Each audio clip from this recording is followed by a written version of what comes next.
A real Celtic talk show by real Celtic fans from the Carluke Shamrock Supporters Club on Hail Hail Media. Tick tock, tick tock, tick tock, tock, tock, tock, tock. Do you want to do a sound test then? I'll do a sound test. Have you want me to do a sound test? Yep. You don't need to shout. You don't Some need to shout. sound test that. Yep. I think it's working. You should save these. That's the push started already. Tick tock, tock, tock, tock. Hail, hail, and welcome to Tic Talk with the Carluke Shamrock Celtic Supporters Club. My name's Vincent, and this podcast has been recorded on Wednesday, the 21st of August. You can find more information about the club at carlukeshamrock.com and details of the podcast and the other Celtic family podcasts at hailhailmedia.com. Now, on the podcast tonight, we'll be looking back at the weekend win over Aberdeen, the Champions League qualifier last night against Shakhter Karagandy.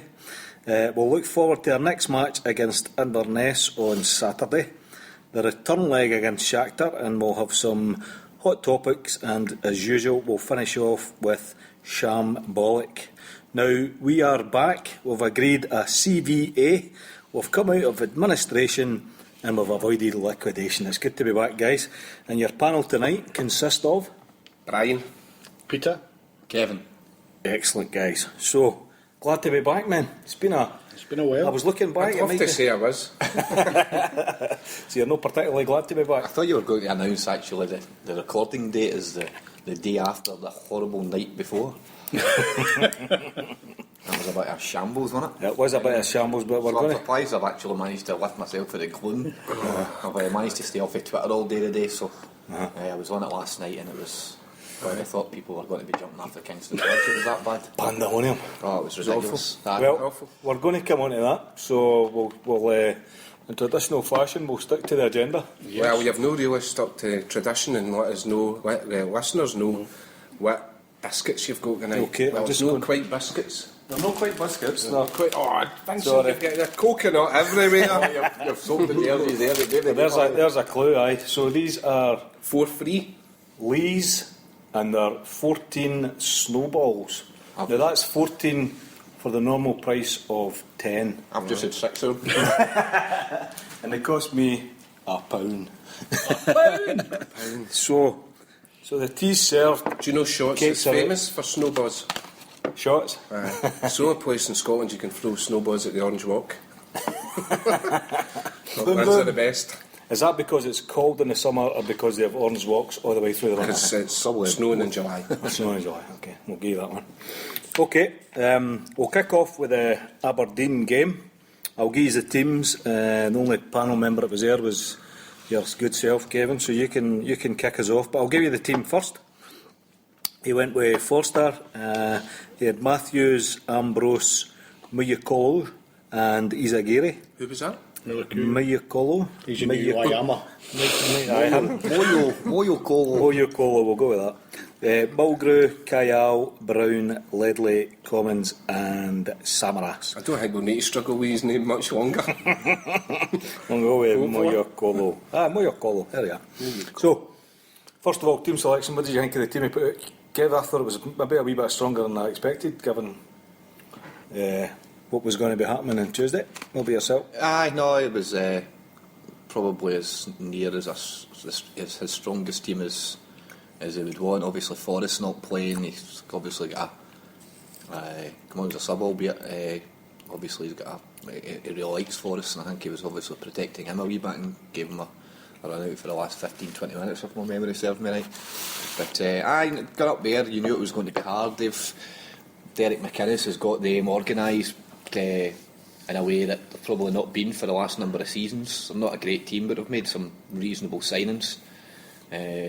Forward line's quite nippy, Niall McGinn and the guy who used to play for Inverness, Johnny Hayes. So I think he had to go with a strong team because it was a bit of an unknown quantity getting up there with them having won 2 out of 2. Had to beat us on Saturday, they would have been 6 points ahead of us, which seems a bit strange, but obviously we would have had a game in hand, so I expected them to put out a fairly strong team. But I think They didn't really do it last year. I was quite surprised because I thought, in the grand scheme of things, that wasn't really an important game. Yeah. But it was a fairly strong team, I think I probably, in hindsight, seen the team they picked last night. Aye. Then there was a few changes from Saturday. But sorry, I interrupted you. Ken. And I think when we come on to talk about that, that's more of a reflection on him choosing the wrong team for Last night last night. rather than Saturday.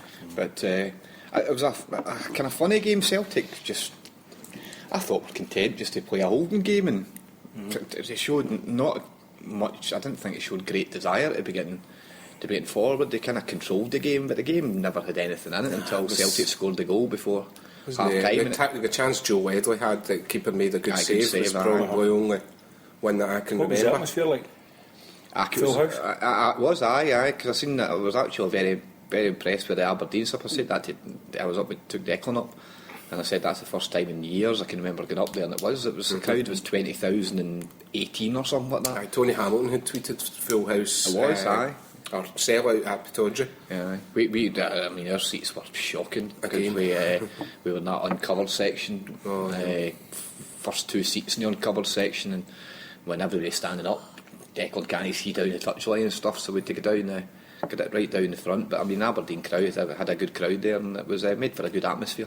I never saw the flag. Was the flag out? No, the flag wasn't there. No, Oh, that's why I never saw there's it. nowhere to put it at Aberdeen, to be honest. Don't there let not? you, Yeah. don't let you hang it over the front, and there's nowhere at the back to tie it.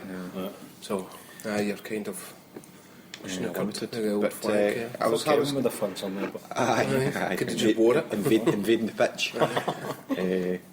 But I got to say, fairly enjoyed it, albeit at one point it started pissing down in the second half and they uncovered, but it wasn't ideal. But I guess that's your lot as a Celtic supporter going up there when you're taking a full squad up. what about yourself, Peter? What about the lineup? Were you I thought comfortable? Celtic. First of all, can you just clarify where you were watching it? Were you, I was in the summer house. Summer house? We were in the Summer- summer I house. think you should also clarify how you got to the summer house. How Brian did you came manage? and picked me up. Brian, chauffeur. Me and Chauffeur. young Thomas. Very, very nice. It's It a was good service. very nice of him. That was a good service. Aye. Oh, you got a lift as I well. got a lift actually. back, I got a lift to the Aye. train Did you get a wee bit of pizza? Did you? Taxi. It was lots of scran. As usual, Marshall Marshall looked after us, didn't he? He did. You wouldn't like to be behind Vinny in the buffet queue, would you? Or Big Robert. Or Big Brad, aye. He was over before half time. And I liked- I thought I was against the rules. It generally is, but Young David, he kills me. David. Bobo? Aye, well, he kills me. He sits next to Stealth. his dad, and Aye. then see when the food comes out, he comes round the round table and he sits at the corner, and he just goes. Aye. strategically placed. But anyway, as regards the game, I thought Celtic played well within it. I agree with Kevin. I thought they played well within themselves. They could have went up 2 or 3 gears if they had to get through the gears. See, I don't know about that. I did that. I think they played within themselves, and I would agree with that part. What I don't know, what I don't necessarily agree with, is I don't know if we could go through the gears when required. I think that was proven last night again. I think They couldn't up it when they needed to up it. They couldn't up the pace. They couldn't up. I'll go there in last night's game when we get there. But as regards Saturday, I thought they played well within themselves. I disagree with you. I think they could have. Niall McGinn could have scored, by the way. Sorry, they should have been able to go up gears. I don't know if they would have. I was actually very, very disappointed in the second half performance. Particularly, I mean, people played 10 men. played 10 Aberdeen men started very well. and we actually thought Celtic were down to 10 men for large periods of it, and it showed. I mean, obviously, the game, they were looking to the game, which is probably their biggest 2 games of the season. These playoff games, and you can understand you've still got to be professional enough to take care. I think they thought when they went a goal up, got the penalty, went a goal up, and the goalkeeper was sent off, that that's the game in the bag. We don't need. And that mentality shows a weakness in my mind, because it was very disappointing that I think that is one of our biggest weaknesses, is that expectation, or just almost a lack of respect for the opposition. just Or need to turn up. Aye, and do you know, I think it was present there last night but also on Saturday when Aberdeen did go down to 10 men, it was a case of, well, that's it, that's the game over. And Aberdeen could have. Well, we've talked about missed this a before. sitter. Reid McGinn missed a total sitter. Keeper made a good save, but straight at him. anywhere at either side it was a goal. I've disagreed. Aye. So I thought they played within themselves. I thought they were in third gear. I thought they could have upped a few gears if they had to, and I think they had. They had completely had their eye on. What evidence have you got Well, around that? Because last night, which is the other game where you need to compare it to, because they were the same lackadaisical approach and couldn't up it. No, I disagree, because what I was trying to say was I think they had an eye on this game last night, and I think that last night's a completely different game that we're just about to come on to. But I think in the Aberdeen game they had their eye on that game, and I don't think they came out of third gear, and I think they could have upped it if they had to, but I don't think they had to. They got the penalty at the right time, So when they played could have upped it, themselves. but they didn't because they didn't need to. And then last night they could have upped it. No, I think last night's different. We're going to come on to completely that. different. Well, I'll explain to you once we come on. See, the game for me was different in that any other, and for many seasons, if what happened on Saturday had happened, penalty last minute of the first half, goalkeeper sent off, Aberdeen down to 10 men, then Celtic would have wiped it for them. But Derek McInnes is a good manager. He knows football. He's got his teams working hard for him. They've got them organised. They've got a few reasonably good players. I fully expect them to finish second this season if they stay clear of injuries. They've got a bit of a threadbare squad, but they've got the basis of a reasonable team, far better than anything else, in my opinion, that's in the division just now.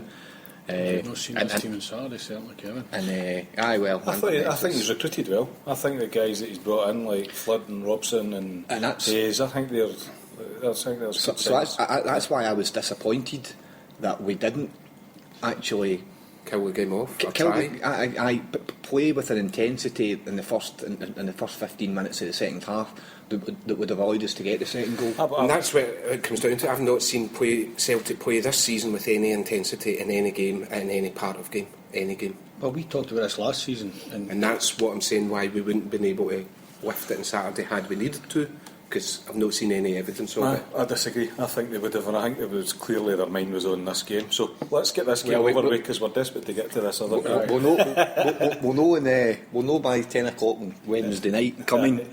Whether they've got the ability to go up and play at a higher level of intensity, because God only knows. It shouldn't need to be much higher level of intensity to beat that team. That team were very, very poor. Right. As poor an opposition as I've seen Celtic play against. Someone mentioned something to me today saying they thought Cliftonville were as good as Shakhter Karagandy. Yeah, and I couldn't disagree with that. We're going to come on to Celtic that. Let's finish the Aberdeen game first. So the penalty red card, just straightforward. Stonewaller. Derek McInnes even said Red that card. I had no issues with it. It was the right decision to make, and I thought Neil Lennon probably said it quite well. He obviously said it was a red card, but he doesn't really particularly like the rule because the goalkeeper. It's a double whammy, isn't it? Aye, well, that's the way it's described. To be honest, what they would actually be better doing was modifying the rule so that if it happens that the goalkeeper stays on, but rather than you getting a penalty, you get a goal. Right. It would be a better. You would get, because the thing is, if the goalkeeper stays on, you miss the penalty, then there is no penalty. But if you do score the penalty and the goalkeeper goes off, it is a double whammy. So it would actually be better. What about making you just swap the goalie? Because in the presumption that your second choice goalie that's not always the case, is it? But you're maintaining the numbers. I know what you mean. It tends to kind of. I would rather just just have the goal. Aye. I didn't think Langfield had to bring down Sam. I think he could have let him go and score. I mean, he was buying. I actually thought he wasn't getting the ball. See if he watched the pace of the ball. I don't think he was.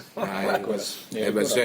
And real seeing it, because it was where we were was that right in line with where our seats were, and it looked as if he was 100% getting it, because actually it looked as if he just touched it by him with enough weight where he was Vincent going to take have a very good view. one step. And I didn't. I was looking at the back of Brian's head. No, Brian's yours, Peter's. I was looking at the back of Peter's head. So Peter head. No, definitely a Stonewall penalty. And for Derek McInnes, obviously said as much in his after-match interview as well. Carry on, I'm just getting another cup of tea. You just sort your sell it. Second goal, Forrest came on. A wee bit of deflection, but showed a good bit of pace. You think so? I thought the boy caught up with him easy. And that's Well, why that it ended guy's up. apparently really fast. I don't know, I can't even remember the defender's I thought name, but he kinda- said he didn't. I wouldn't say he caught up with him, but he didn't lose Didn't ground. lose him, aye. So Forrest had to slow down to get ready himself for the shot, and that's when the guy slid in. Just a bit like the one that we can I see thought- I last didn't- night, the second one. I thought it was by. Aye, I thought it was at the white, time we and thought it so was. it's just the way they slow motion Tell ones. the angle wasn't Well, there. the summer who's did they jump to were in the net. That's we right, didn't, yeah. we didn't know it was in. It was the camera went to Lenny, you can realised, and you heard the cheer rather than actual scene. But even the cheer at the time, it looked as if the ball had actually went behind, ricocheted aye. by. It was only Aye. a fraction of a second later, but it seems like It was the 5 keeper's seconds later reaction type of as thing. well. The keeper just kind of went stood like as if, oh, it's no bother. But anyway, There you are, so that was Aberdeen, and we think Aberdeen are going to be... Just another comment, Yep. and we might come on to it later on, but there was Bangers. more bangers and Smoke firecrackers bombs, than there was a smoke bomb.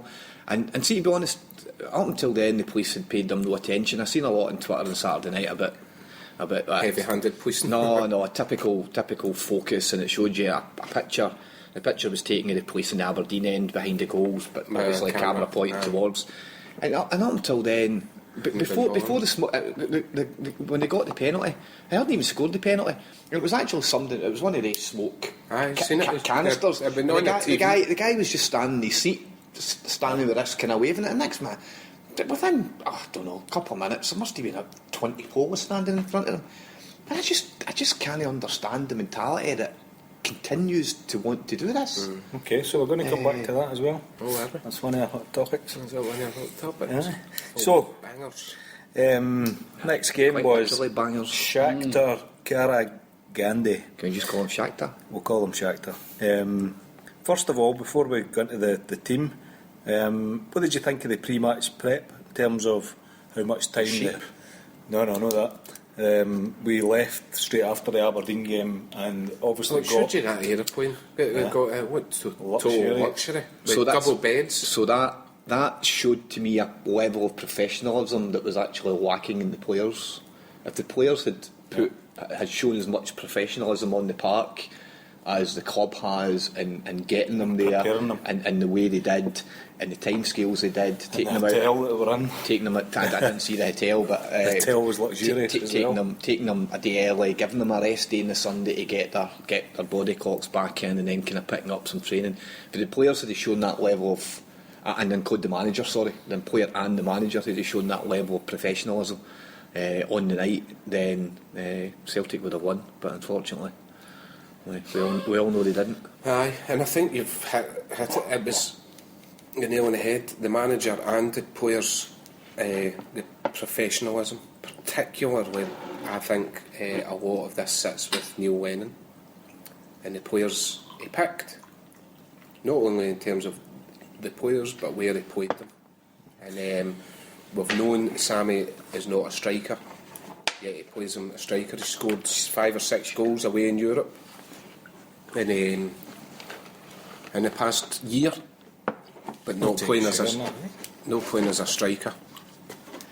And the new defensive partnership, what he was thinking about there, he's got a guy that won Player of the Year playing centre half, playing in midfield, which is probably his worst position, and a man that Ambrose that hasn't looked the most comfortable.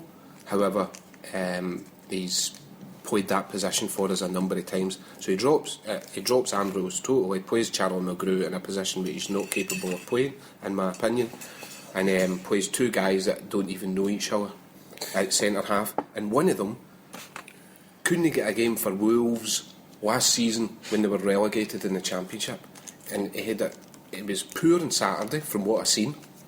He looked uncomfortable, and yet he plays him with a new partner. It was just I just can't believe it. I agree with lots of what you say, and I don't think it's fair to make a judgment in Mayo Colo on the basis of last season. But what I would say is he shouldn't have been thrown in. He played okay at Aberdeen. He was fine. He played okay against Liverpool. He actually he looked really good against Liverpool. But the point is the most valid point out what you've said about it is, why have a partnership that have never started a game together? If they've even played with one another, it's been no more than 10 minutes. It absolutely beggars belief. Now let's just think it through then. Well, the Charlie Mulgrew thing is an absolute bee in my bonnet. The Charlie Mulgrew specifically, we've said it time and time again last season, he wants to play him in the team, and he'll play him anywhere just to have him in the team. And it's ridiculous. And it goes back to a Martin O'Neill philosophy. I don't know if he's learnt it from Martin O'Neill when he did the same with Sutton. And it pissed me off back then, and it pisses me off every bit as much now. You play players in their best position, and if you've got somebody better for that position, then they should be on the subs bench. You don't play them. You don't. Charlie Mulgrew isn't in the team because Charlie Mulgrew is a great player. Charlie Mulgrew is almost a quarterback specialist, which is why he's in the team. Yeah, he was also in this team. He was in that team because he's height. So you can see exactly what Lennon was thinking, whether you agree with it or no. He was thinking, I'll give the team Forster, Lustig and Izagiri, and the centre had Van Dijk and Muyokolo, Mulgrew, Forrest, Brown, Ledley, Commons and Samaras. He's obviously conscious of the height that team had, that Shakhter had, and they had a huge team out. And that's, to my mind, I'm not saying I agree. I'm trying to explain to you what I think he did. And he seemed to go for height. Samaras could have played the left side of midfield instead of him, and he could have played centre back. Why do you play him in, to Brian's point, his worst position? He's a better left back than a left midfielder, and he's a better centre back than his left back. His worst position is in the middle of the pitch. I'm gobsmacked. And Samaras, it meant he had to move Samaras up to striker. I'm gobsmacked that he put that central defensive partnership in. I think everybody was. And maybe they two will develop or whatever and become good players, but for that kind of tie, getting into the unknown in the plastic pitch, I still can't for the life of me understand why he would put two unknowns together. I still can't fathom out why we sold Kelvin Wilson. I was going to go for that game.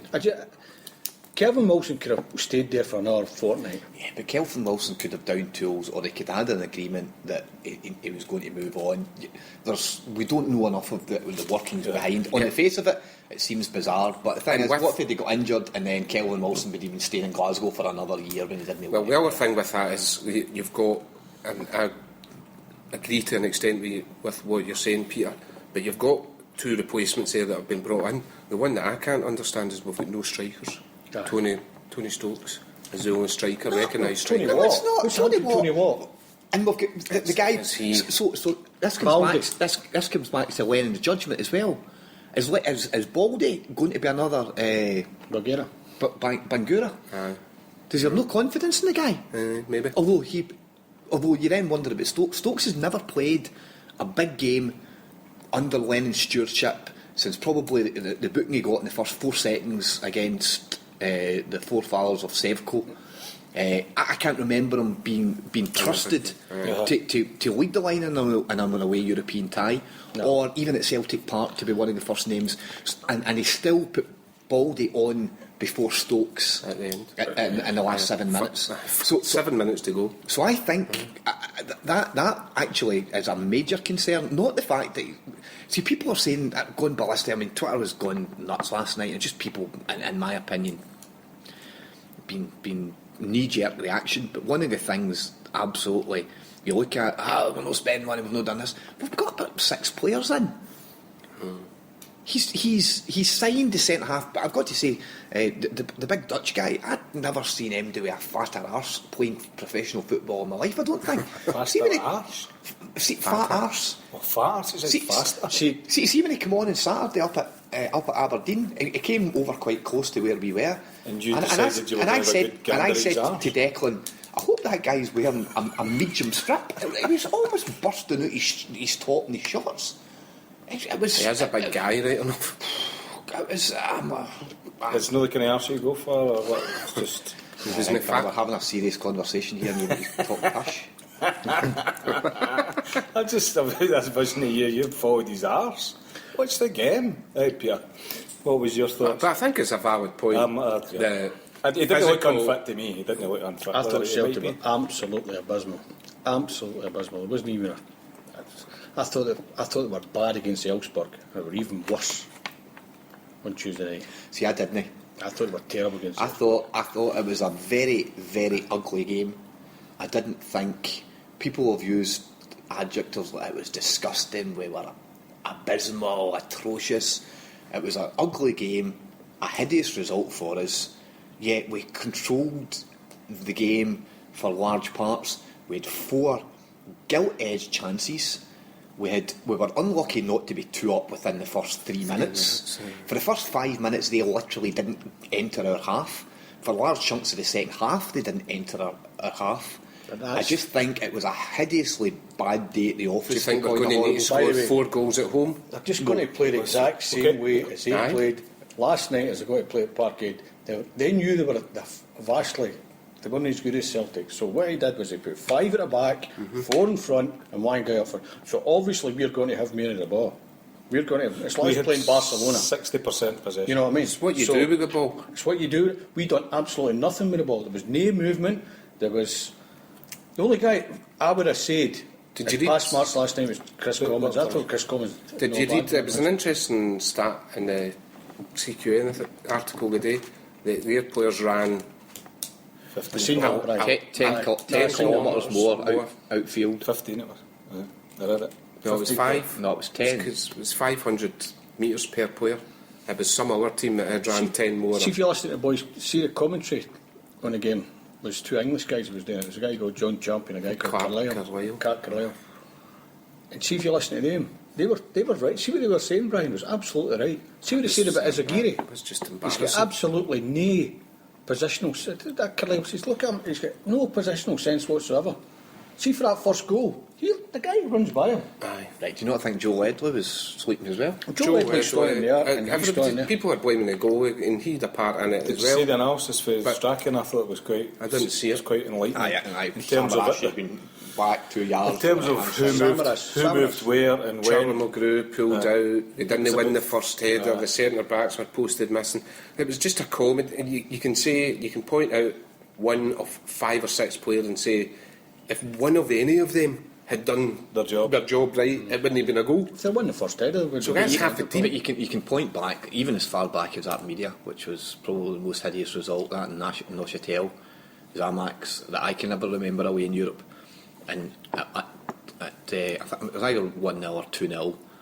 Aidan McGeady had one that was no more than 12 inches off the line. And how he contrived to put... No, he put it by the post. How he contrived to put it by the post. He actually... He was running in and he ended up in the net and the ball went by the post. And that would have been the moment that turned it. And like Commons, 1 inch away from equalising after 15 minutes. Or Izagiri turns in the guy, opens it up and then balloons it. It ended with a bit of composure. And the header with The James header with Forrest. James Forrest, which is Niall And, McGuinness. a yard either side of where they There put was it. enough chances, even though it was ugly. We still had more than enough You know chances. what my concern is, though, for the next game? I think you've touched on it, Peter. They will come out and play almost exactly the same way. Now, even if they don't travel well, they get a throw-in anywhere near our box and it invokes total panic. Yeah, it does. I don't understand why And it's such. I know it's coming in at a different trajectory You're not going to be and- offside and stuff like that, but it's still. I'm still gobsmacked you how couldn't much win it. panic it does cause. You know, What's kind of bothers me is a lack of movement and a lack of intensity. We've already just touched it. I've just come in here. I've watched Arsenal tonight playing Arsenal and Fenerbahce.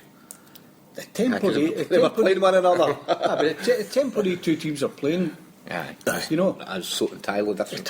I don't know if you've watched PSV. I I watched the did. That second was half last a night. phenomenal game. It was great. Intensity, these 2 teams are playing it. Yeah. And Celtic were strolling about that part Well, if you last look night. at the level that Shakhter play at and go back to the start that CQN came up with today, and if those figures are accurate, that team have been made up for it. And the accusation that we weren't they playing to our peak as Celtic can be players need their levelled? balls put it. Yeah. Exactly. But there's exactly. So it's less But actually what they were doing. It was less their skill and all that. It's actually It get was your work. finger out and It's a get a work rate. Their work, Yeah. the work rate. And that is back to the manager. But they had to work to get the ball. That's we what had that to was miss my the ball. point. So we've got in We an away missed the game. ball. We've got 65% of possession. They're chasing the ball They're a chasing lot the more. ball. But there's got to be that movement off the ball. Yeah, Exactly. We'd no movement whatsoever. And The only that's guy who was exactly- doing a bit of movement was Chris Commons. Commons played well. He got pass marks for me, but there was But the only thing about Chris Commons, I don't know if you've noticed it last night. I was shouting at all his Aye, teammates. did you see all the that? time. I was like, it was terrible. Not just shouting. It was kind of. I given up and just yelling and because I'm sure that I never Clark noticed Carlisle that. even mentioned, commented it on. Did he not say, "Oh, you can never see heard him. the Celtic team looks as if it's lacking a bit of cohesion and spirit or togetherness." But or you know something what? like that. See if Chris Commons has seen other guys not making moves, not running off the ball, not doing the job that they're doing properly, then maybe he does need to do that. He does need to take a bit of leadership Maybe and give them a captain or the rocket. manager should be doing that. eh? So I don't.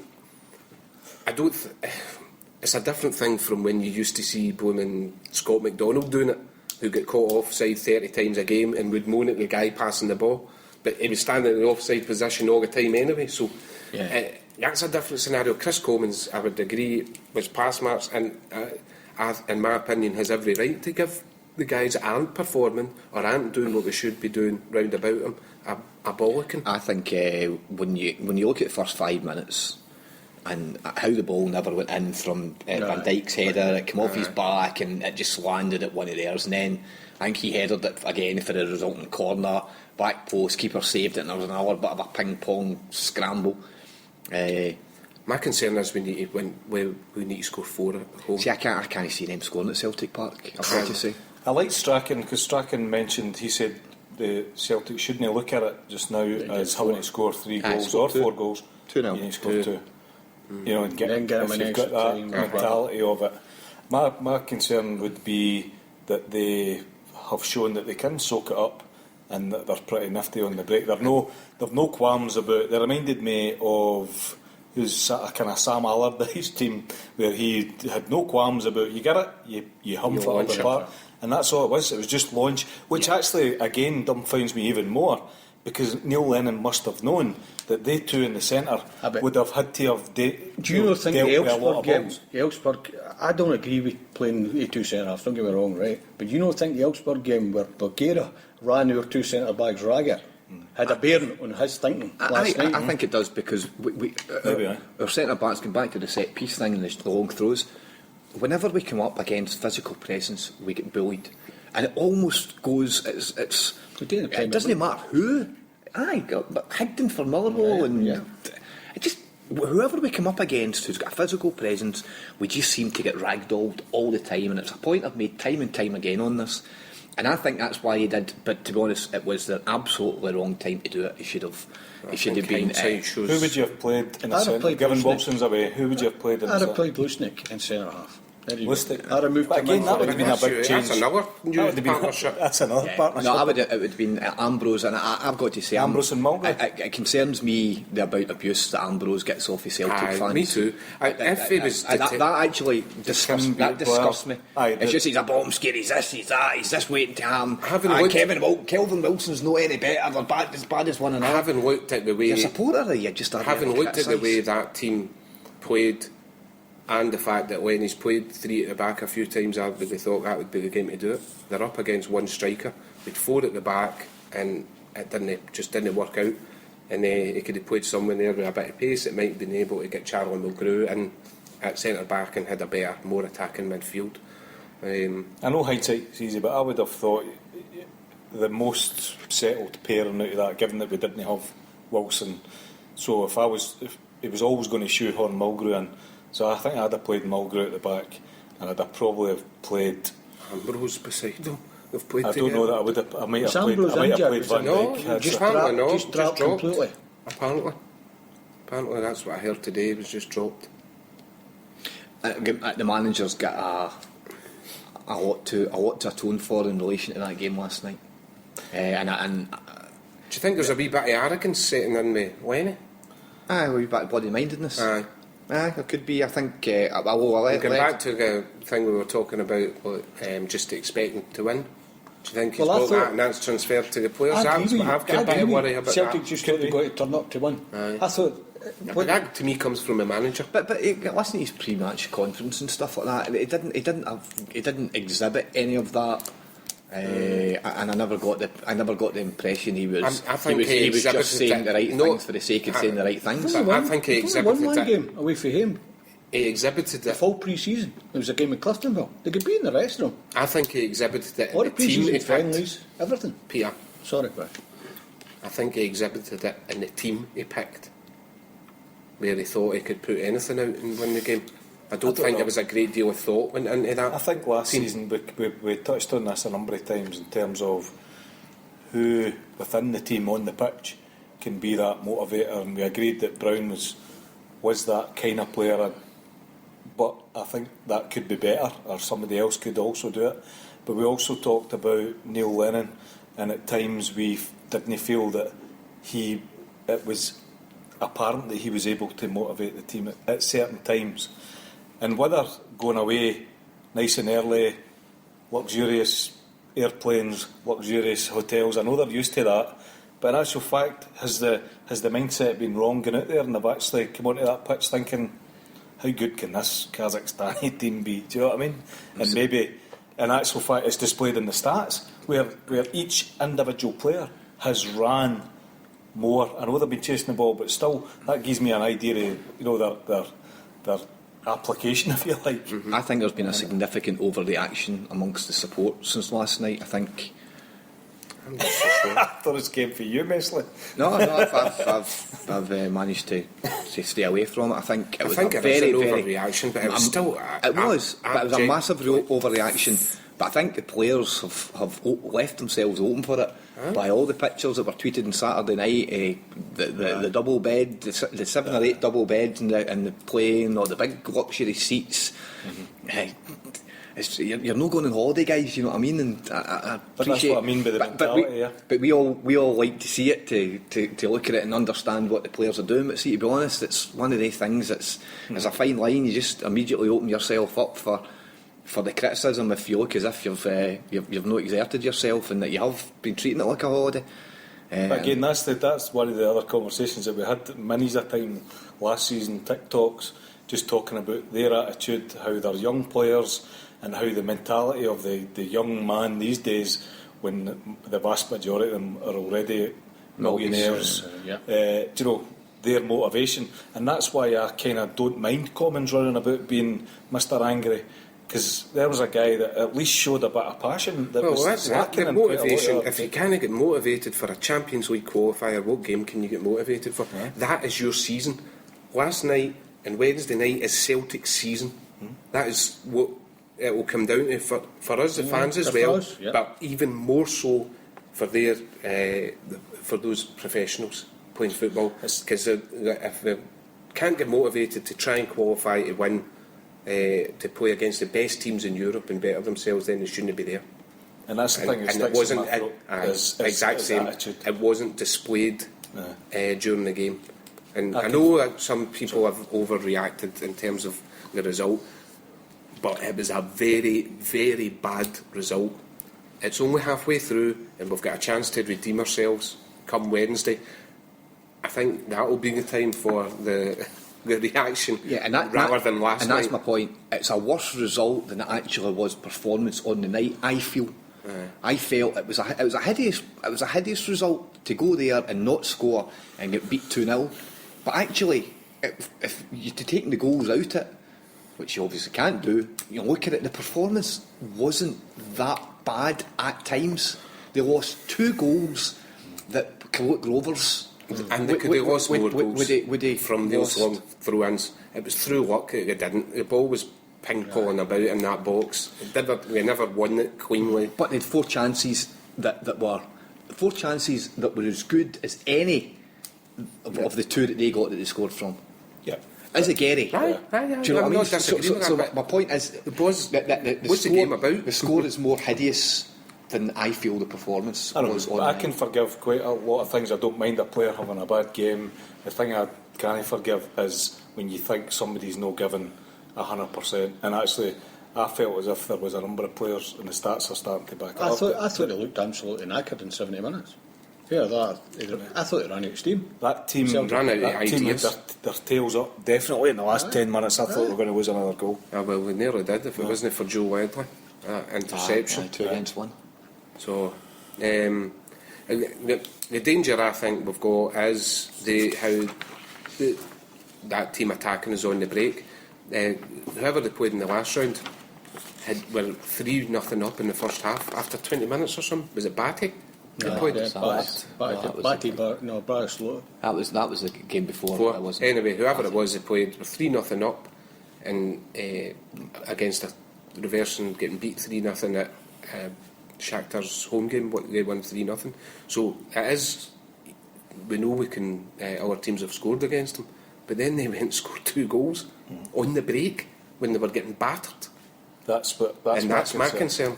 So, looking at Wednesday, then, what would your thoughts be? How would you change that team for Wednesday? Obviously, he needs to seriously think about the middle two. I don't think Van Dijk was. I thought Newco looked a wee bit out of his depth. I did as well, but I think for me that team didn't play with any width whatsoever, and I think if we could play 3 at the back and have the midfield, the wide guys, Izzy and either Matthews or Lustig pushing forward in the midfield. Maybe Lustig one of the 3 at the back. I think his problem at the moment is he doesn't know his team. Yeah. He doesn't know his team. He doesn't know what his first 11 is. We signed guys and you never hear about them. Projects. What happened to this Gershwin guy? Where did he go to? He's away. Is he away? Aye. He's away. He never. Did he even play? Aye, played Inverness. Did Scored a goal. huh? Cracking Who header. was the other guy they signed? Flag was on TV that game. Well, that Miku. He's he away? He's Is away. he still? He's away. Assad's away. Well, Assad's away as well. No. Peter, where have you been? You've been away. Ken Dalglish, Liverpool. Got it. I thought they signed Lassad. Did he go? They did, sell him? and that's a strange one actually, because They just let they him signed go, him. It wasn't a loan, but they agreed to let him go or something like that. So I'm not quite sure about that. It didn't look that bad to me. It didn't They look played in the brilliant. Champions League and everything. So looking back to Wednesday night, Do you know what? We score 2 early goals and we'll be like, we're cruising. but we Do you know- we said that if we scored an early goal against Juventus away, if you remember in the podcast before that, That's right, aye. we're back in it. And we're back in it. But that's just us. There's There's no Juventus we're playing. Can I say, if we can't beat this team, we have 2 legs. If we can't get through, not even beat them. I think we can We beat them. can't get through. I think we can beat them. Even from I where don't we think are we're going to now. get in the Champions League. I think- You know what I mean? My concern is I think they could score. That's so. I think we are capable of scoring 4 without any striker. I think he's got Play Sammy out in the left, and I think Stokes are big and baldy Commons. I would play up Stokes and front. Commons. Very attacking team. I'd play Stokes. I'd play Samaras and Commons in the wings. I'd play Stokes Baldy up and Stokes up front. Both I of would. them. Aye, go for it, Peter. Good on you. I wouldn't do that. But you know, He's not going to do that. I don't think he will. But I think he'll go Stokes and Commons, Samaras out wide, Forrest out wide. He might go with 3 at the back. He could play Lustig in the 3 at the back. I think that's okay. He's got to go. I thought he was all right. I know he got caught out position going forward, but coming back. But he's no played for his defensive abilities, and he nearly scored, and he put in a couple of great balls. Which actually Wilson and Ambrose probably did understand better than Van Dijk and Moyakolo. So they're not really aware of his frailties as much probably. Newco's header for the second goal You've was actually touched just on shocking. who's playing in front of him. But He Charlie just McGrew's headed playing it in up front in the air of and him. then He's walked not covering away. for him. It was like that one. Charlie McGrew seems to be walking a bit apart. Baldy. Kelvin Wilson against Hearts. That one. I thought you were going to say Baldy at Bayern Munich. So we're quite confident then we're going through, right? Is that to summarise? Do you know, I am actually quite confident they get through. Out with, I think the atmosphere Aye. could be We're going to come back to that as well. could be one that's a bit volatile, but not in the positive way. Well, I'd heard the Green Brigade. I was going to come on to that. Right, I'm later. sorry, is that a hot topic? So my concern is that if we don't score. So if we score in the first 15 minutes, that's great, because the fans will be behind them. How many games do you go to when they don't score, and then then big Kelvin Wilson, a perfect example, he, a bit wobbly, puts a ball at the park or whatever, and then people start growling before you know it. They're very patient. The murmurings are rolling down from the stand. To be honest, that's more of a concern to me than the thought of Shakhtar having the capability to hit us quickly on the break and score a goal. Is how we as a support actually. And that might be determined by what happens between now and then in terms of, well, Saturday. That's we're just going to come on to Saturday. Just briefly. Saturday to me is unimportant.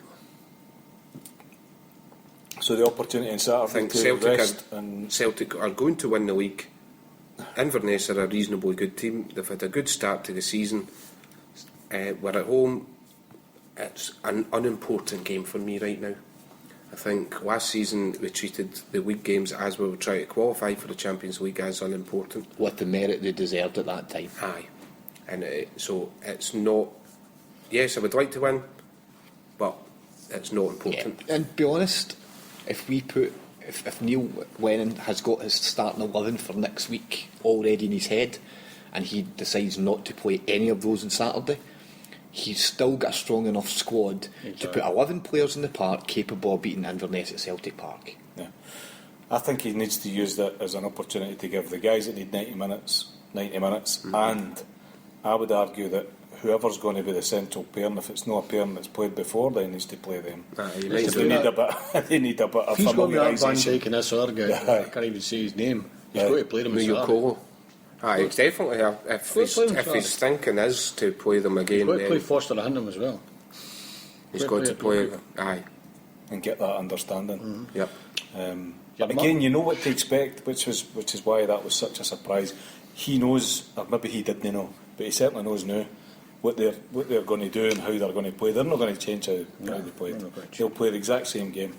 But let's see how they react with a 4,000 or a 6,000 mile, 6-hour flight, and then come to Celtic Park with an entirely different I'll tell you atmosphere. what, they'll not be getting the point with the double beds. Yeah, an entirely different atmosphere, and playing on a grass surface as well. That's it. That's, to me, that's one of the nub it, because see the grass pitch. See the psychology of it. Because see, if you watch them, one of the commentators mentioned it.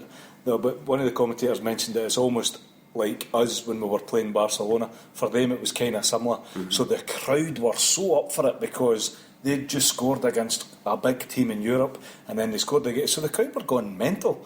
So but the psychology of them coming over here, I don't think the travel will matter one bit to these guys. These guys will get the bit between their teeth, and they'll be thinking, let's go here and give it our best. They know they know they've got something that they can hold on to and protect. But I disagree. Although there was a fairly good crowd, I didn't think it was a kind of a footballing crowd. They were playing 110 miles away from their home city. It was almost a like lot of neutrals. It was like almost like the Kazakhstan international team playing, and it wasn't a lot of Shakhtar fans, but it was people who were Kazakhstan supporting the Kazakhstan team. Noise, but and I do Mexican waves and crap like that. Come to Celtic Park is an entirely different, intimidating, hostile atmosphere than something like that. Let's all go in a jolly. Maybe be an intimidating atmosphere. Might be intimidating for different reasons. I would suggest I wouldn't bet on it. Put it that way. Well, I hope they do come to hang on. That's the best thing you can do for us. That's what I hope. I think they'll just come and play the exact same game. I don't think there's no reason to change it. Yep, It's up totally to us to overpower them and play better. Totally agree. Tick tock, talk, talk. Okay, welcome back. Remember, you can get in touch via Twitter, Facebook, our website, and our email address, which is, Brian? Gmail. mail@carlukshamrock.com. You might want to be chasing up Ricardo, but because the website I tried to go the other night and it's I don't know if I've not renewed it or something like that. Is he? Is he not paid no fees and dues? Aye, so it's a bit Sevco-esque. Is it? We are in liquidation. I like that part out at the start. Aye, see the CVA take that out, right? We're in liquidation, but we're just clearing our bills, alright? Just settle yourself. We're still the same podcast, alright? We've just come back, but we're still got the same history. Aye. Same, that's all the same, okay? So it's not a very proud history, that is it? Prouder than the other Newcos. Okay, first hot topic I wanted to discuss was the summer podcast. So it's been a long summer for all yous, and I just wanted to talk through. I know it could have been longer, but when your wife's got term time, it's been a long summer, Kev. You'll agree with me on that one. Some of the podcasts that were over the summer but were absolutely fantastic. So they kept me going through the football starved months. Gave you your fix. Aye, they were fantastic. 3 of the ones that I'd noted down here were Desert Island Tim's. Kevin, you were listening to that. How good is Desert Island Tim's? It was excellent. I was on the running train the other night, and it was George Galloway. And I started playing that one. It was I really like George Galloway. Whether you agree with his politics or not, he's good. He's good quality. Box office. He was born in where's the place just outside Dundee? Little Letterkenny or something. He was saying. Oh, he was fantastic. I could listen to George Galloway for What Galloway is it? for hours, man. No, I can't remember what it was now. Oh God, that's terrible. Only listened to 2 nights ago as well, but it was really good. Paul 67 was on it. CQN. I tell you, one of the most powerful ones for me, and I got in touch with him after it was, is it the tetraplegic boy? Oh, Stephen. Aye. Oh, he was absolutely brilliant, man. What an inspiration the guy was. I got in touch with him after it, but I think he'd had so much feedback he never No, blank check. Is that what you mean? He obviously knows you. He knows me well. But it's one of the ones I was listening. Aye, that's it. Sorry, it was one of the ones I was listening to in the car, and it just really hits home with you. It's just such His part is brilliant, but such an inspiring guy. Do you know what I mean? It's great. Just some of the challenges he's had, and his part was just fantastic. Like absolutely brilliant. The last one that came out, I was listening to. Now, who was that? Now, this guy does one of the blogs. It's just out actually. Just came out. Must have just come out yesterday. So the latest one, listen to that one. That's fantastic as well. I'm halfway through that. So it's basically Desert Island Discs, but it's Desert Island. I know Rogan's done it. I've not listened to his. I hear enough of him. I hear him in your sleep. Where do you get these podcasts? Yep. Well, I've Hail Media. Hail Media, Peter. Hail Media, Peter. Thanks. I've pushed it already. But I've got this Celtic history one. The history of Celtic is absolutely fantastic. It's great. I'm at the 60s. And it's I'm probably just to reiterate something that Chris from Lost Boys mentions at the end of it. If anybody wants to donate, all the money is going to the charities that each person nominates who's done the period of history that they speak about. And I've got the amount of time I think these guys are putting into this is just an absolute credit to them, not taking a bean out it and everything's going, because Chris said that he was going to actually, he thought about putting it in iTunes so that people could buy it, but Apple take 20% of the money straight off, and they didn't want that, so they would just do a donation page. So one of the great bits, there's so much different stuff in there. There's stuff about the strip that they were wearing at that time. You've got who's the guy you like that does the Human Torpedo. Human Torpedo. Some of his stuff brilliant, man. Some of his stuff is tremendous. Tweets. But actually, see the bit that I like is it's almost an independent, so it's no clouded by almost the official bit. It's just great because these guys have done so much research into this. It's no Pravda. You need to listen to some of this. It's I met the guy. I met one of them in Holland. Is that right? Who was that? I was lying in a pool and he was talking away, and he said to him, I'll tell you who he is. Hi, Bob Aston. Hi, do you do that? I don't do that. Because we're waiting. What I mean by that, you'll probably tell me who he is. Because you'll have been at his book launches. All right. See, your next book launch, it's Paul Larkins. Paul. This guy's speaking at him. Ah, right. I don't know. Paul Larkin. No, Paul Larkins. Wasn't it Jason? Jason usually does a bit, no? No, it's not Jason, I guess. And Brummy Boy done some stuff the last time. No, I don't know if he's done one before, if you know what I mean. Right, so okay. he's a new guy, is he? Well, we'll need to check your invite. So have you got his actual name? No. I'm just waffling on there. But he's speaking to the next one and you probably know him. Oh, that's enough for me. So you were lying. So I was telling him anyway. He says, You were lying when you say. what's your team? I says, Carluke Shamrock. What's your club, sorry? Carluke Shamrock. Tic Talk. There you are. We're famous. And I hope did he say? Did you say an administration in brackets after it?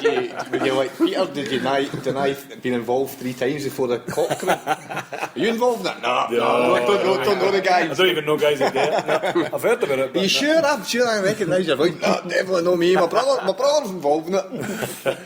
Do you know that's funny because we met guys in the airport coming back from Turin, in Geneva. Geneva airport. Aye, We were that just boy- sitting that chatting, and the guys like, "Oh, aye, Tic Talk, I recognise your voice, Tic Talk." Was that one of the boy Scott McCrory from what's it? Oh, he does the Temporary Stand. Temporary Stand, Temporary that's Stand right. podcast. That's what yeah. Because I recognise his voice, he's got a Aye, distinct does voice.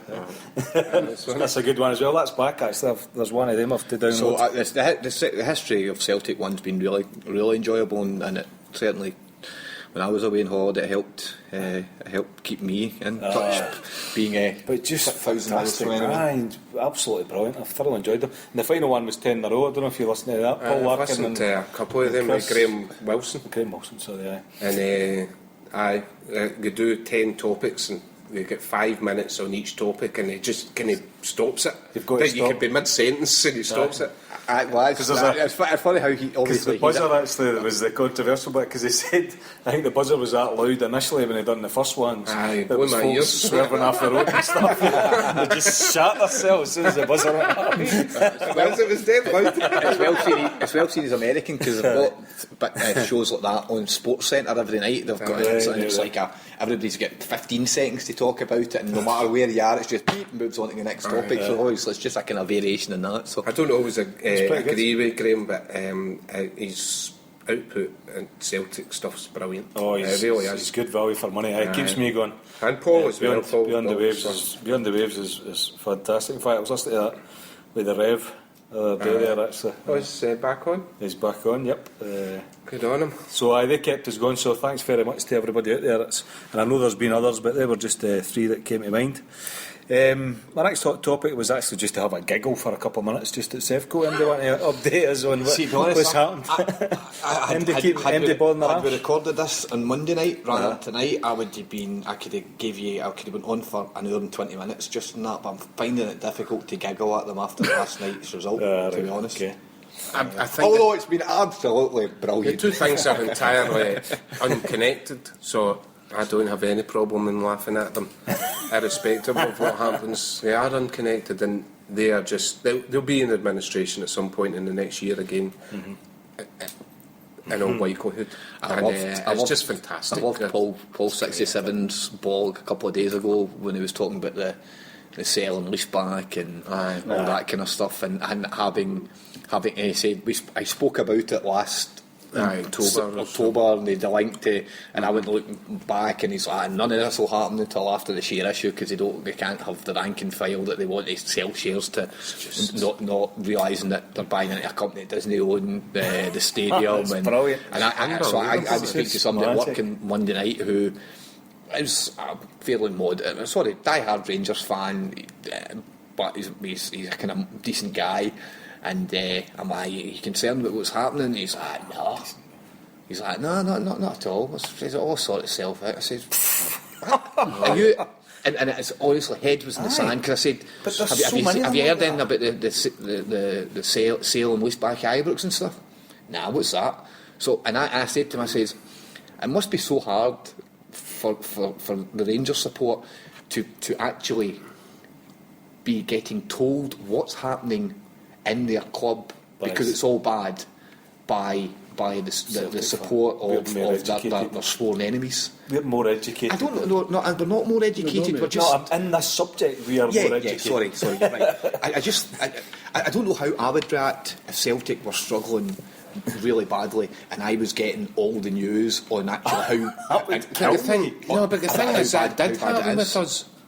And the reaction at that time was that Celtic fans fought for the club. So the media were complicit, if you like, when it was us, through their dislike of all things Celtic, were complicit in helping us because they took great joy in publicising how bad things had got. Broken now, badge. with the Rangers, they're hiding it. So the only people that can be the Rangers fans is us, obviously, but they don't believe us. Yeah, that's the but problem. that's my concern. My only concern about getting my weekly hilarity is that one by one, like the guy Kevin's just described, they're almost switching off, and I would hate to think they'll get to the stage where they've all switched off and we can't get a good laugh. Do you know what I mean? Because actually their reaction to it now is almost a kind of fingers in their ears. You're obsessed. It's gonna, You're because obsessed. Walter's going to sort it, but actually Ali will sort it because Right, Ali. they're do no you know what I there mean? now. And they don't realise that Walter what Walter Smith just did. Do you know what I mean? He And what McCoy's is still doing. Aye, and actually sold them a pup so that they would buy their season tickets and then buy the decided to season walk tickets. away. Sorry, McCoy's done it so to buy the shares and the season tickets last year. But they quote the two guys as at least the last two guys they can trust. Aye. When in actual fact, they're almost the biggest rogues. There was a in the whole post thing. on Scottish Football Monitor about one Rangers fan that's trying to arrange. He's printed 3,000 leaflets or something, and it's all around it shows the deeds type thing, but it is around the sale and lease back, and basically the Rangers explain it. support in general are getting shafted And need to open he's- their eyes to this. So he's trying to get support for arranging ongoing demonstrations, and he's you been know down that- south and he's like saying, I'm giving up my job and I'm selling my house to come up and do this, and I'll be going to every home game to, I end up getting his head kicked in. well, that's the thing. Whereas if I was Celtic, we would all be. That's exactly what and happened. it's proven. We've got evidence. Like, the last time it happened is the Celtic fans kind of fought against it and saved the club. Done everything we could They'll to give try him and a save the kick club. It's ironic, isn't it? It's brilliant. It's what? They'll give him a kick in. the guy that's actually standing there that could explain the truth. Aye, what will they he do nailed with him? They'll give him a kick. Magic. I think He'd get his sandwich board. He's walking up and the end is nigh. It's great. So I think today, who went today? Green went today, the other guy went today. no, Green went yesterday. Yesterday. The other guy went today, did he? Imran Celtic shares today. Imran. No, that was the Did he 2 go million shares that were sold last week were Imran. So Imran went first today. Right, okay. Who did he sell them to? Some He's group. the bus guys. You know the bus guys? No, No, it's not. Waxley or something like that. Group. Aye. Where's the bus guys? You know, They're still waiting on Charles Green being able to sell his shares to buy them. He can't sell them until December. Well, now there was a thing that because Ahmad was under the same covenant restriction, and he's sold his. So because he's not a director, then they're saying that he might be able to sell them sooner.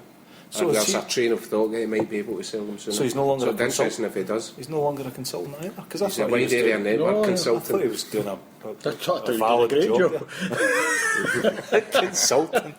Absolutely brilliant. And He's actually, a I don't know total if did you see- consultant. Maybe I'm not going to spend much more time on this, but I loved the trainer when he was out talking to the fans. Did you see Oh, that? brilliant! Aye. Did you see the photo? Someone just put Brilliant. Jabba the Hutt over trainer. All the fans round about. Brilliant. Photoshop. Just brilliant. I mean, the irony is. I know. I telling the press to go away. Get on the press to go away. See if he before he joined. See in the Saturday night show. I mean, he was an absolute ignoramus of a guy anyway. Oh, aye. But on his show, he would be going berserk and tearing strips off of any organisation or football club that wouldn't speak to the fan, wouldn't Well, he speak did to the when- press. he The did press deserve to know we're spreading the word out there, and all of a sudden he's like, He's mental when they banned the Daily Record, didn't it? What do Was that- you think? I was saying to a guy the day, a Rangers fan the day, I was saying to him, do you think he's wanting Ian Black off the wage bill? Do you think this Ian Black betting things with gym trainers stamp all over it. No, it's got the boy they're now. Jack Irvine. Jack Irvine, the boy they're now distancing themselves Jack from. Irvine does not speak on behalf of Yeah, Rangers. I saw that. They're I Rangers think they want Mark international. wage bill, I honestly do. I don't know. I think this has been on. I wouldn't be surprised. Nothing would surprise me. But no, Football I player can't- bets in football. Shot caller. I just can't believe that they'd want him off the wage bill when you see the state of Ibrox, because there's loads of painting needs done round about Ibrox. And he's a right good He's a painter. and decorator. He was on to paint it maroon. The Bears might not be happy with that. No, he'd be alright. Well, a different colours. Right, we could spend the whole Anyway. podcast, but actually, I just wanted to get. Can I just say one more thing, just to sum up Rangers? My 7-year-old son went Turkey, lying at Turkey, and the guy comes up, an English guy, usual, but what do you think about Scottish football and Rangers? What's happened to Rangers? And she says to Thomas, what do you think about Rangers? And Thomas says, who?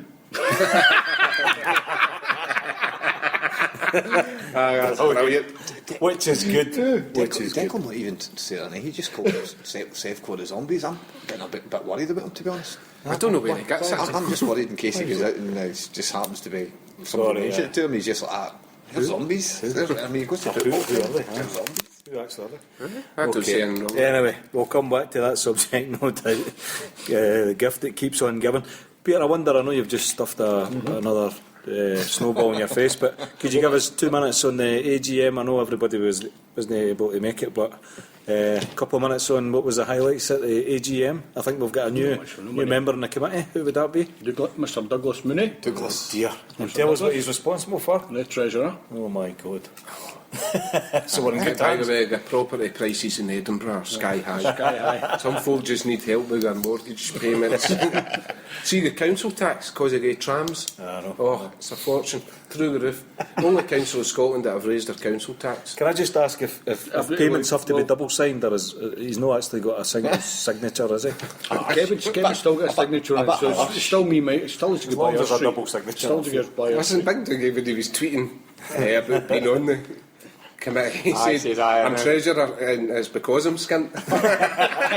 So I don't think we're saying anything that the big man hasn't already quite honestly and readily volunteered himself. We've kept an arrangement that he can still stay in Edinburgh. He doesn't have to move through here. Aye. Okay. Thank goodness. Well, Remote worker. Is that is a proxy thing going on there in terms He's of a what?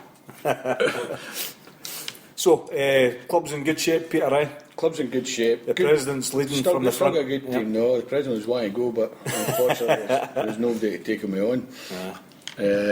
That's a hard pair of shoes to fill, Peter. No, That's wasn't what it is.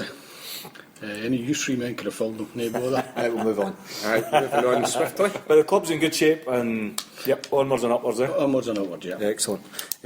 Couple of minutes on. I know you don't want to talk about it, but I do because I quite enjoyed it. Scotland England game. They watch the Scotland England game. No. So we'll move swiftly. Yep. Listen, talk 5 minutes if you want, Vinny. I'm editing it out anyway. I think from the perspective of there is the Celtic connection, obviously with Strachan, but I was quite impressed. I was quite impressed with it. I never seen any of the game. I was doing training at Chesterfield last week. I was flying home at the same time, so I didn't see It was impressive. I was quite impressed, That's even though good. they had them playing some decent football, and dare I say it, your man up front played pretty well actually.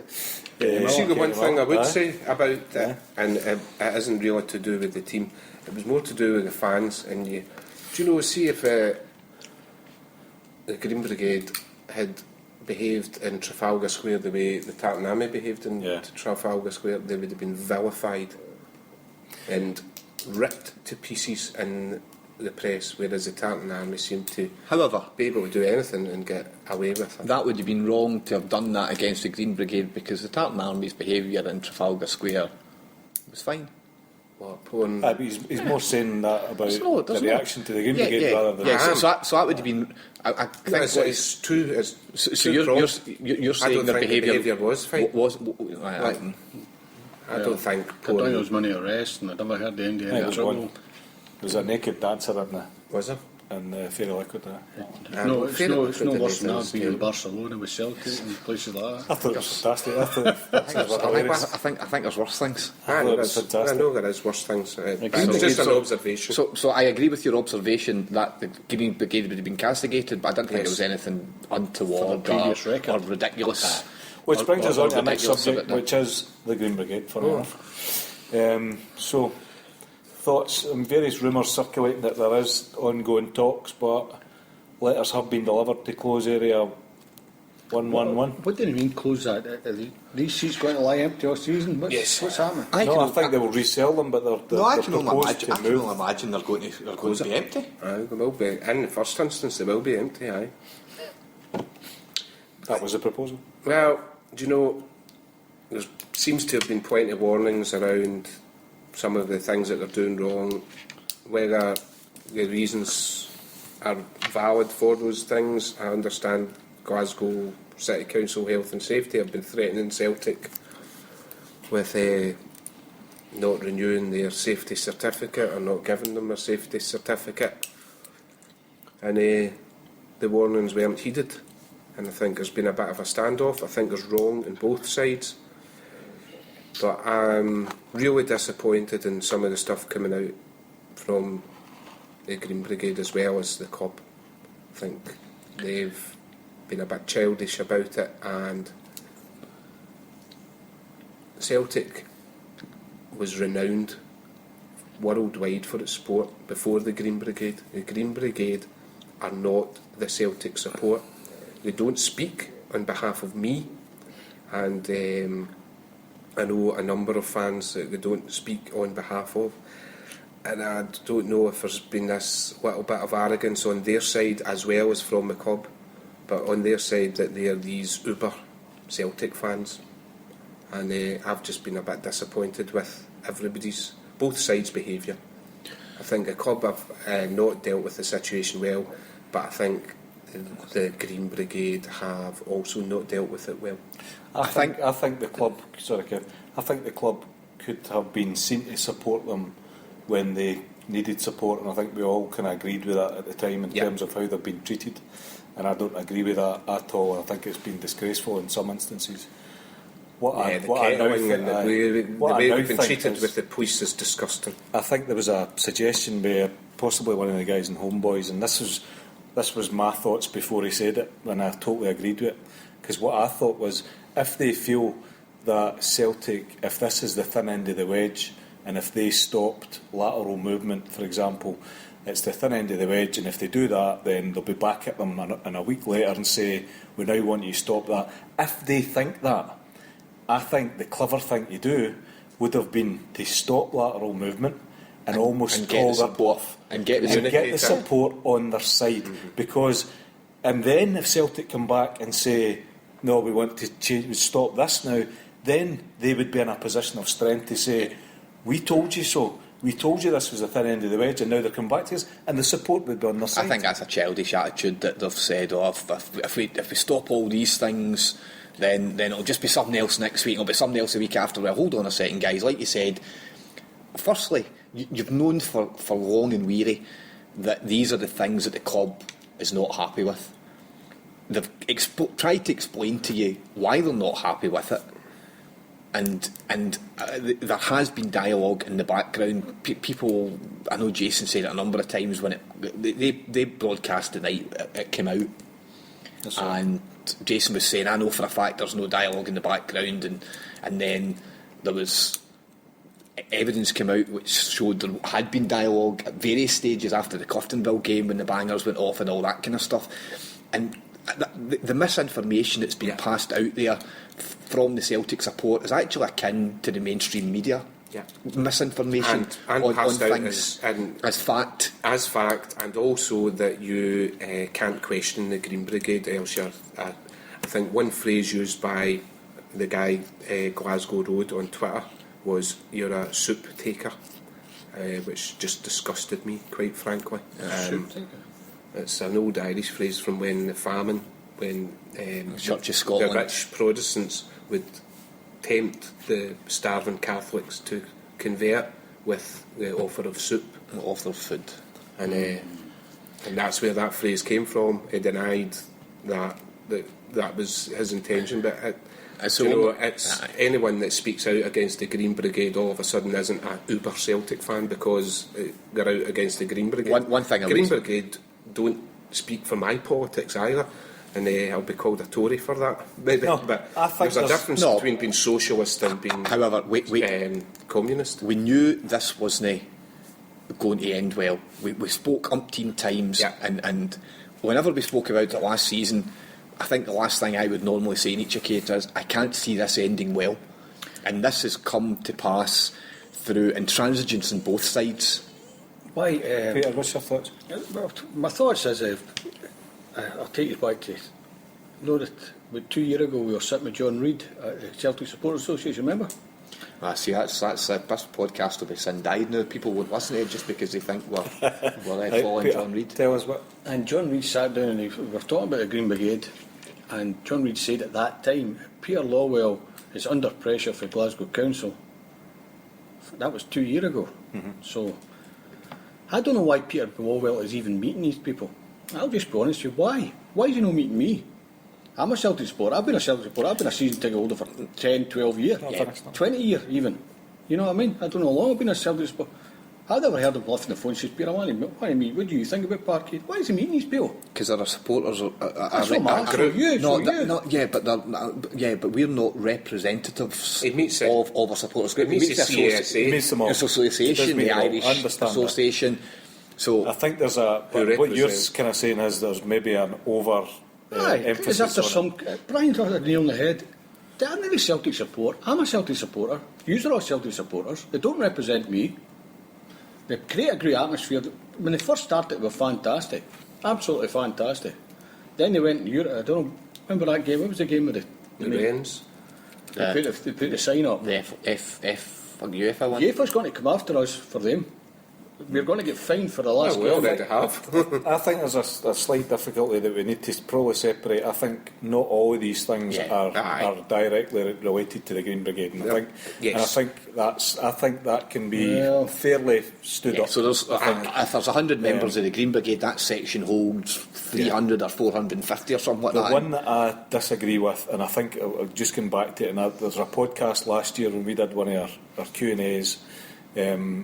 It was either on a podcast or I'd been to it and reported it at the next podcast, if you like. But we were very specific with Peter Law, and actually he had a hard time that night. It was the civil service guys, and he was asked the specific questions, and that's when I learned what motion was, I learned what body surfing or whatever it was, and I learned what lateral movement was. And as far back as that, he was quoting that. Now, and we talked about it because I think it was you and I, Kevin, in terms of, well, certainly in terms of my job, a health and safety responsibility, I've got that and sign that off for my area of work.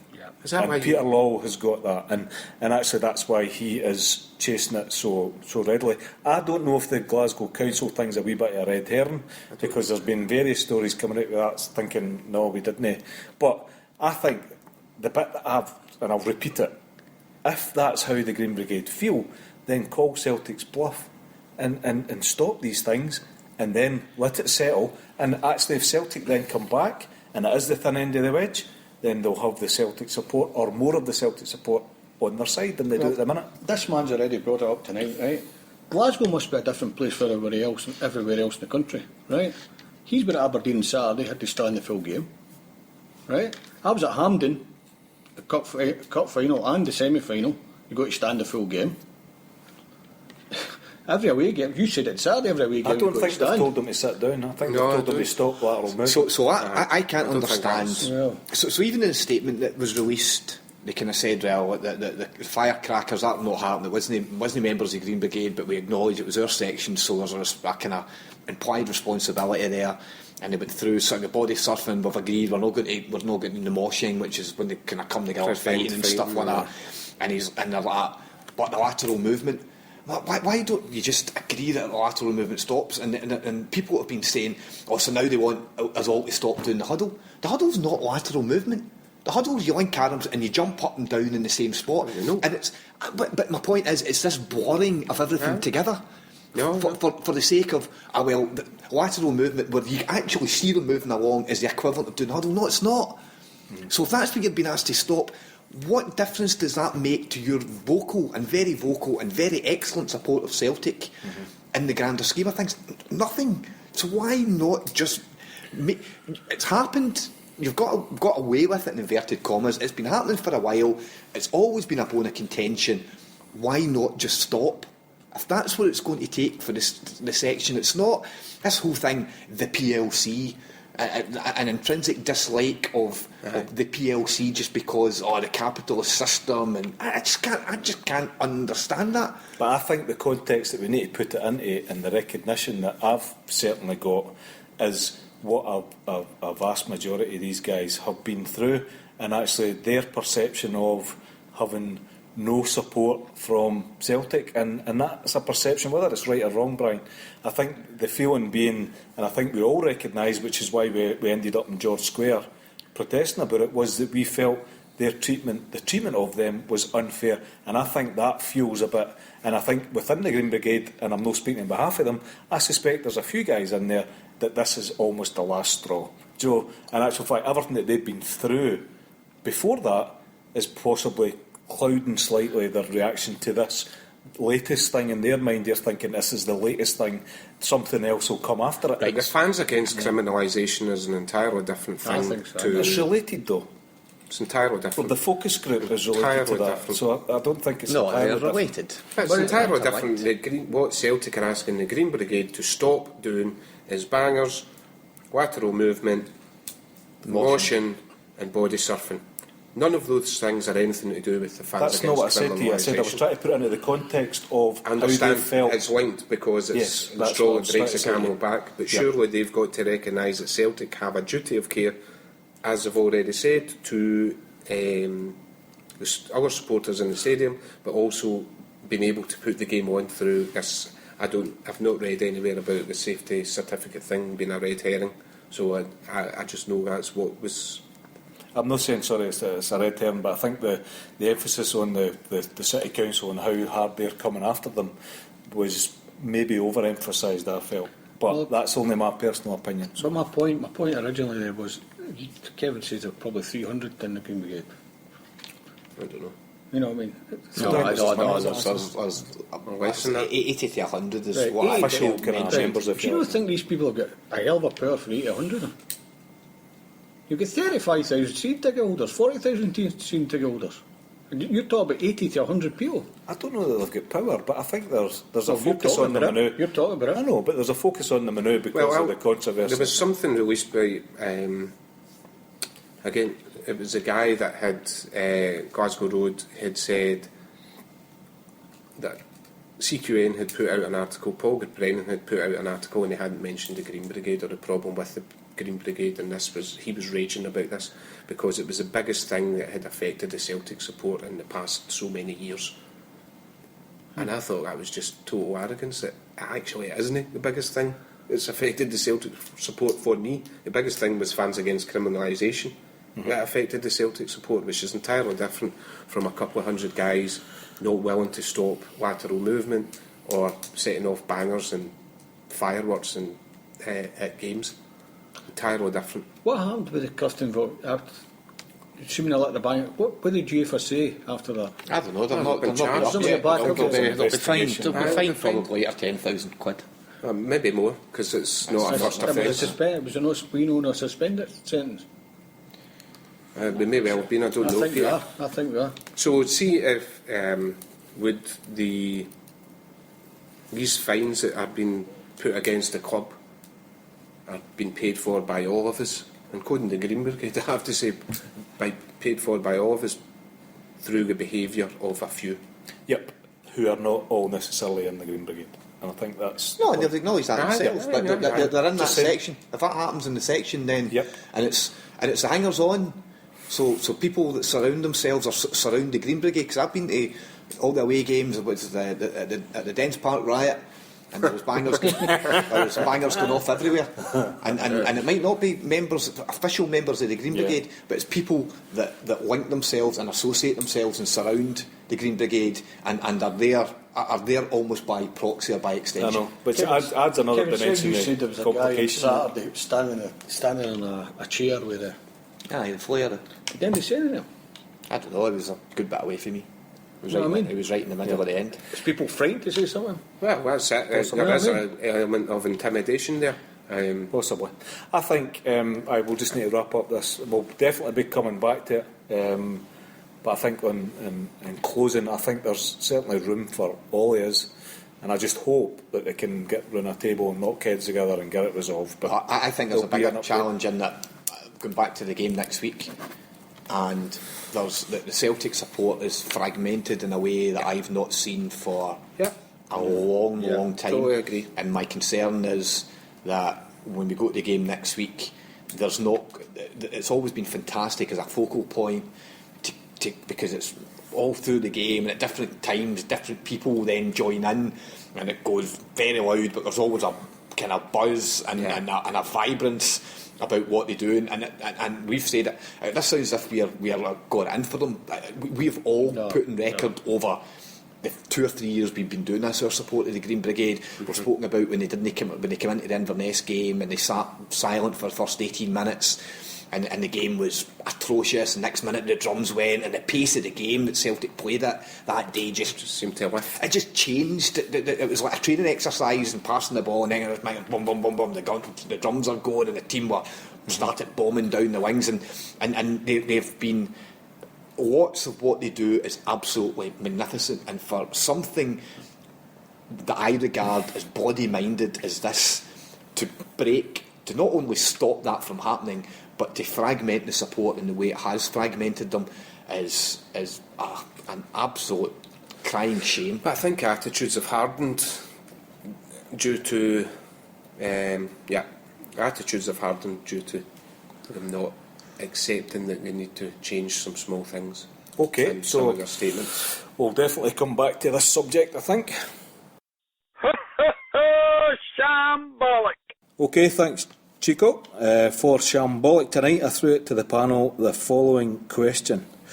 Do you think you would be a good football manager? Nope. Now, I asked them to take one player from the current squad, and I want them to convert him to a completely new position in the team. So it could be a defender that's going to be playing in attack, an attacker playing in defence, midfielders, etc., moving around. I want to know, why did you pick him and what skills he has to be able to move? So, in the context of some I would make previous players, Newco a centre half. so you're moving him into defence. The two ones that I tell you why it came to my mind, because I was racking my brain for Shambolic. Two ones that were in my mind. Didn't rack it that hard if that's the best you come up with. One was that Lustig was a centre forward in a kind of previous life, and apparently one with a decent record, if you like. So there's one example who you could potentially play him. Wednesday. You could play him up front. And the second one was, I've always been kind of fascinated by, particularly Man United and Ferguson, how he'd had a succession of small, pacey fullbacks, and he's got more there now. And actually, at one point, I think last night, Forrest made up a right few yards, caught somebody, and it just flashed in my head. Actually, I wonder if he could be a decent fullback, attacking fullback. See them tackle. That's why you're not a manager. That's why your question is, could I be a good football manager? No. Well, you're about to prove to me why you would be a better one, Kevin. You're next. I'll go last in this one. Come on, you've had all day. I've got all day. Just about an hour ago. No, it wasn't. It was about 3 o'clock.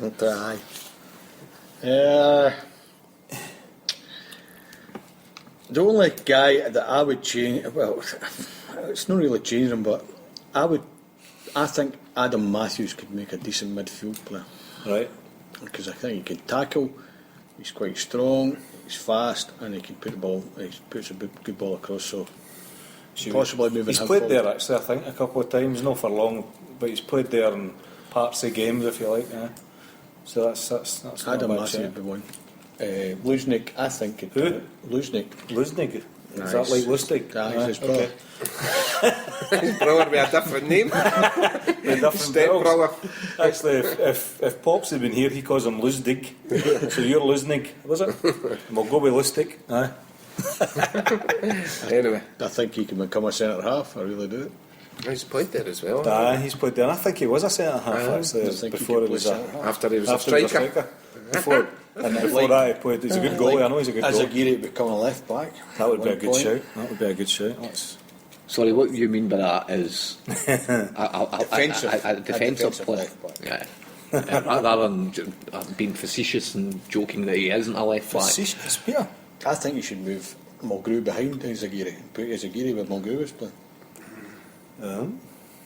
Controversial. There you go. Controversial. Brian? I wouldn't disagree with that. I think there's a few in the team already that it's happened with. It happened with Charlie Mulgrew, who I remember the game that he moved to centre half during the game. I can't remember who got injured, and it was just amazing. What a transformation! I'd never seen him at centre half, and he had played at left back, and so it's happened with him. Henrik, before he arrived at Celtic, was more of a wide player.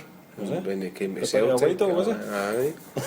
Aye. And we made him into. So he's in the current God. squad. Oh, Sorry, that's you've- what I current said. squad. Oh, you've changed the question. What do you know you can sign? I was giving a bit of background Oh, and it was context background. to It was background. it having happened. Context. It was context. That's what I said. That's Background good and me up there. I context. thought we signed back in. Hey, listen, he could still do a job even at Probably 40 odds. You get a better quality answer for Brian. You get context, background. Aye. Yep.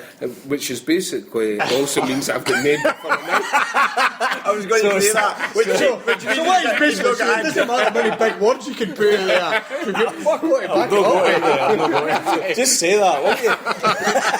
What about Larson? He was wide. Larson was wide or something.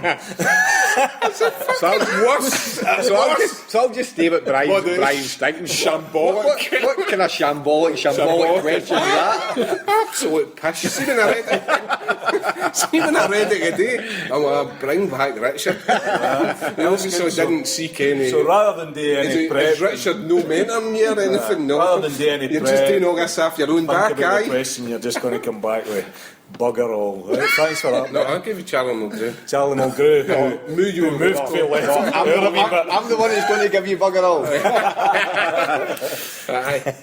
Aye. They've answered for me. Aye. Is that right? Is Aye. that your prep as well? I never seen a Liverpool game, but then you were at He was Liverpool. there, I was there, but I didn't see it. Why did what about it's Jackson true, Irvine going to Kilmarnock? A few guys were raging about Was he that. outstanding? Aye, but I don't disagree with him going to Kilmarnock. Actually, I think I it's do. a good. I think getting him out and farming him out and Because getting him, Kilmarnock- toughening Because him it's up. Kilmarnock. Well, Aye. I mean, I don't disagree with him getting Going out and going, I don't at all, but it should be going to Is he not centre half? not a club like Kilmarnock. Do you know, I've seen him play a right- couple of different positions Aye. and I've no, Right I've not side- been overly impressed. Right. That was last season. Is it not right back, right? Played up at Inverness, mate. right back and kind of right side of the centre back when he's playing for the. He's played it I a think couple of times actually. But the Who squad is we've your got, Celtic are not prepared to give these young guys a run, and we're going to. Let's go back to Tony Watt. Mm-hmm. And I said it last year, and people were saying, he's got the best prospects I've ever seen in a Celtic player since Charlie Nicholas. And I That's said, me, yeah. I said he's potentially he's potentially a Mark Burchill in the team. Thinks he's then getting entitlement to be an automatic choice. Isn't he going to be, and is going to become disillusioned with life on the periphery or back in the reserves or back in under 21s, whatever. And I think my concern right now is that he'll not be here in a year's time. He'll either be on loan to somebody. Where will he be then? In defence? or Centre midfield? half. Stick to the question.